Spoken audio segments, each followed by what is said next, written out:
सोचिए, गर्मियों की छुट्टियां कितनी मजेदार होती हैं, है ना? लेकिन क्या हो अगर वही छुट्टियां एक ऐसे डरावने सपने में बदल जाएं जिससे कोई कभी भुला न पाए।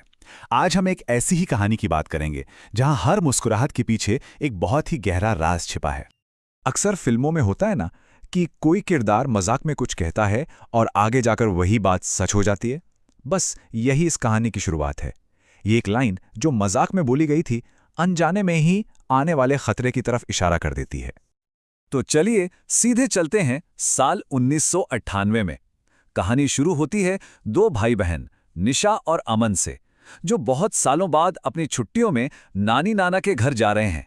एक्साइटमेंट तो पूरी है और ढेर सारी पुरानी यादें भी इस सफर से जुड़ी हुई हैं। अब इस कहानी का कॉन्टेक्स्ट समझना बहुत जरूरी है। देखिए, साल है 1998। निशा और अमन, जिनकी उम्र सिर्फ 16 और 13 साल हैं, पूरे 10 साल बाद अपने नाना नानी से मिलने जा रहे हैं।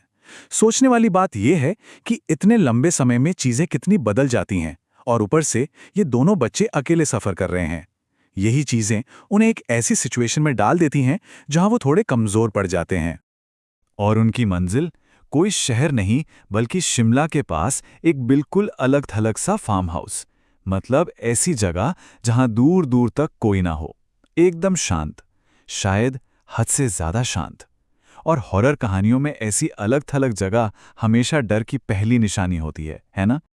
तो आखिरकार वो स्टेशन पहुंच जाते हैं, लेकिन जैसे ही वो उतरते हैं ना, उन्हें एहसास होता है कि कुछ तो गड़बड़ है। वो बचपन की मीठी यादें जो उनके दिमाग में थी, उनका सामना एक अजीब सी ठंडी सी सच्चाई से होने लगता है। और ये है पहला बड़ा झटका। वो उम्मीद कर रहे थे कि उनके नाना नानी दौड़ कर आएंगे, उन्हें गले लगाएंगे, लेकिन उन्हें क्या मिलता है? खाली आंखें और चेहरे पर एक अजीब सी नकली सी मुस्कान। यहां तक कि इतनी गर्मी में भी उन्होंने भारी शॉलें ओढ़ी हुई हैं। मतलब यहां से साफ पता चलने लगता है कि कुछ तो बहुत गलत है। अब बात करते हैं उस घर की। घर पहुंचते ही उनका दिल और बैठ जाता है। दीवारें पीली पड़ चुकी हैं, बाहर घास इतनी बढ़ गई है कि रास्ता अजीब सा लग रहा है। और सबसे अजीब चीज, एक लगातार आने वाली गंदी सी बदबू और एक अजीब सा सन्नाटा।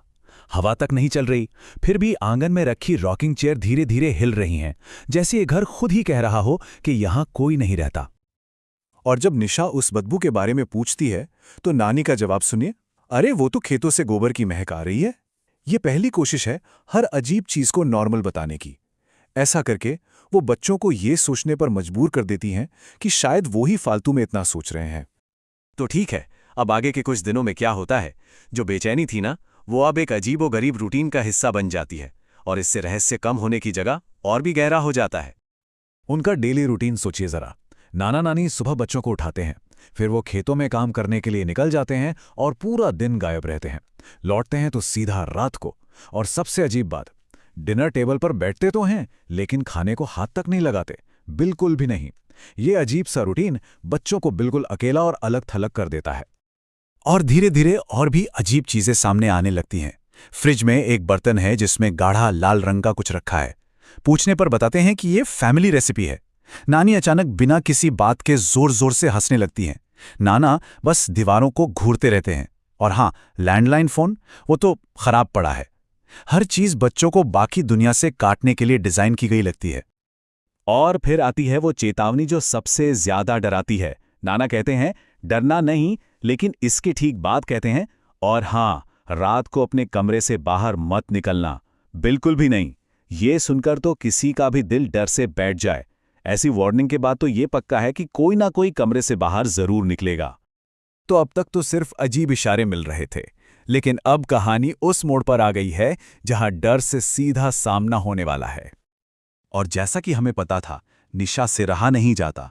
रात को उसे कुछ आवाज आती है और वो देखती है कि दरवाजे के नीचे से एक बड़ी सी परछाई गुजरी है। वो वार्निंग को भूलकर दरवाजा खोल देती है। सामने कोई नहीं है, बस वही गंदी बदबू अब और तेज हो गई है, और अंधेरे से किसी के हांफने की आवाज आ रही है, जैसे कोई जानवर हो। और तभी अचानक एक हाथ उसके कंधे पर आता है। वो पलटकर देखती है तो सामने नानी खड़ी हैं। उनका चेहरा अजीब तरह से सफेद पड़ा हुआ है और होठों पर वही नकली खिंची हुई मुस्कान। ये एक अचानक झटका जरूर है, लेकिन असली डर उस चेहरे को देखकर लगता है जो किसी भी तरह से इंसानी नहीं लग रहा। अगले दिन अमन की बारी है। उसे घर के अंदर से बच्चों के खेलने की आवाजें आती हैं और फिर उसे एक छोटे लड़के की परछाई भी दिखती है। तो अब एक नया सवाल खड़ा हो जाता है, क्या इस घर में उनके अलावा और भी कोई है? इसी उलझन में उसकी नज़र ड्राइंग रूम में लगी एक फैमिली फोटो पर जाती है। वो फोटो को गौर से देखता है और बस एक पल के लिए उससे देखता है कि तस्वीर में जो लोग हैं उनकी आंखों से खून बह रहा है। और जैसे ही वो अपनी पलकें झपकाता है, सब कुछ पहले जैसा नॉर्मल हो जाता है। यही इस कहानी का सबसे डरावना हिस्सा है। यह आपको खुद पर ही शक करने पर मजबूर कर देता है। क्या उसने जो देखा वो सच था या बस उसके दिमाग का एक वहम? अब तक दोनों भाई बहन समझ चुके हैं कि ये उनका वहम नहीं है, डर बिल्कुल असली है। और अब वो फैसला करते हैं कि उस आखिरी जगह की जांच करनी ही पड़ेगी जहां जाने से उन्हें रोका गया था, ऊपर वाला बंद कमरा। वो देखते हैं कि वो गंदी बदबू सबसे ज्यादा उनके नाना नानी के बंद कमरे के पास से आ रही है। किस्मत से उन्हें एक चाबी मिल जाती है जो उस ताले में लग जाती है, और दरवाज़ा खोलते ही उनके सामने वो सच आ जाता है जो उनके हर सवाल का जवाब है। कमरे के अंदर बिस्तर पर 2 सड़ती हुई लाशें पड़ी हैं। और तभी निशा की नज़र एक चीज़ पर पड़ती है। एक लाश के गले में एक जाना पहचाना लॉकेट है। ये वही लॉकेट है जो उसकी असली नानी हमेशा पहना करती थीं। ये छोटा सा सबूत एक बड़े सच पर मोहर लगा देता है और पैदा करता है इस कहानी का सबसे डरावना सवाल। अगर बिस्तर पर पड़े ये उनके असली नाना नानी हैं, तो पिछले कुछ दिनों से वो किनके साथ रह रहे थे? कहानी हमें इसी सवाल पर लाकर छोड़ देती है। और यही इसका कमाल है, क्योंकि असली डर उस चीज से नहीं लगता जो सामने दिख रही है। असली डर उस अनजाने खौफ का है जिसकी हम सिर्फ कल्पना कर सकते हैं।